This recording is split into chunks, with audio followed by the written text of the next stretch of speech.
Eliab, hello. How you doing? I've got your ad campaign up here. Looks like you got your two banners. I'm guessing these are billboards, two billboards and two magazine ads.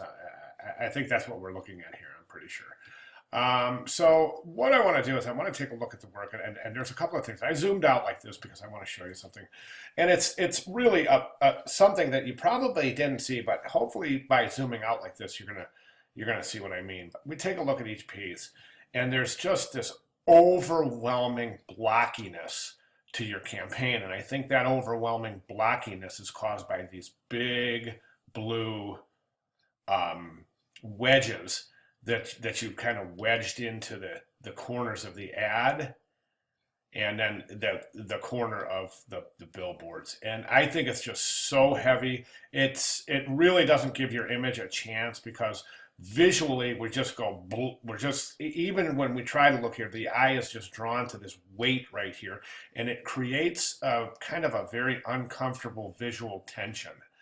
My suggestion is this, and let me zoom back in here. I would recommend take that blue block right out of there in all the ads. Get rid of it and just recompose your type. The other question that I had was, what is the significance of the diagonal to this piece conceptually? And unless there is one, I've been really thinking high and low, and I can't think of one now. Unless there is one, I say, if there's not a reason, why do it? Why add all this visual blockiness and weight if there's no conceptual meaning behind it? So for that reason, what I would recommend doing is I would go here. I would take that block out. I would recompose the type to read on a true horizontal as opposed to this diagonal. Why have people tilt their head when you don't have to? No need to look again. Subhead right there. The piece and the logo, and that's all you need. Keep the orange background with her. That way you'll be able to see this. Right now you can't see this at all, so this ad doesn't make sense. Consider this being a billboard. The person is probably in some sort of motion looking at it, so it's difficult to see right now. I mean, you have to really look at this composition for a second before you realize there's glasses hanging from her bathing suit, right? So I think that would be alleviated if once I just think this whole thing would be so much more airy and inviting without that big blue heaviness. Same thing here. I mean, you can clearly see here. If I just take something and let me say, um, let's do this. Let me do this. Okay, let me just take this and I'm going to place it over here, right here, and you can just see how airy and light and inviting this part of the ad is. Then we take this and we go, oh, it's like almost like somebody just put a wall up, right in front of us to preventing us from being part of this ad. You see what I'm saying? So this one, I think the composition is good. Headline, I'd keep it right there. Subhead right there. Then this can be, you don't even really need this piece right here since it's being shown here. It's really easy to see what's going on in this picture and this image as opposed to this one.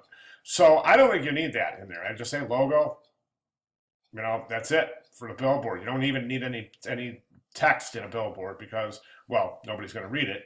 There's no time. Magazine ads.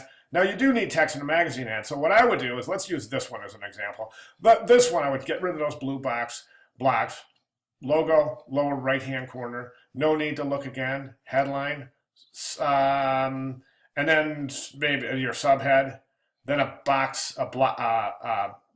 little body copy. Explain what's going on with the magazine ad. Remember, they have time in a magazine ad to read about the product, and they will. So, it's a really good idea to leave, pull this right here, that ultimate magnetic, that verbiage right there. So we have headline, subhead, body copy, and then logo, exit strategy, contact information along the bottom. All right, now this piece here is a little different because I would suggest not to use this image in an ad campaign. And the reason I say that is because it could be offensive to some people. It is an extreme close-up of a bathing suit. So, yeah, so that's a little questionable. I would replace that image. But nonetheless, I would say use the same kind of use the same kind of formula. Image, headline, subhead, body copy, logo in the corner. Okay.